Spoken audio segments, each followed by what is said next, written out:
Subscribe करें Khadija voice YouTube channel को और बेल आइकॉन को दबाकर इसके ऑल नोटिफिकेशन को ऑन करें ताकि आपको रोजाना ऐसी ही वीडियोस टाइम पर मिलती रहें। वीडियो को लाइक करें, अपने दोस्तों के साथ शेयर करें। दुनिया में ऐसी कोई ठंड नहीं बनी जो शादी में जाती लड़की को स्वेटर पहना सके। मौसम कहता है कि मछली खाओ, मगर जेब कहता है डोंट टच मी।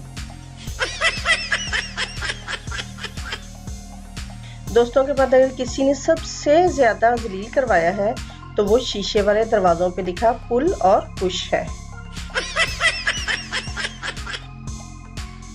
जो सर में तेल लगाने के बाद भी प्यारी लगे, समझो वो प्यारी है। आय हाय। औरत का 5 मिनट में तैयार होना और मर्द का 5 मिनट में आ रहा हूँ, बात एक ही है। टिश्यू पेपर से 2-3 बार नाक साफ करके दोबारा पर्स में डालने वाली लड़कियां भी अब लड़कों के खिलाफ पोस्टर लगा रही हैं। अगर शोहर घर का हेड होता है तो बीवी इसकी नेक होती है। अब ये गर्दन की मर्जी है कि वो सर को जिस तरफ घुमा दे। लेटकर मोबाइल इस्तेमाल करने से गुरेज करें, ये कभी कभी हाथों से निकलकर मुंह पे भी बच सकता है।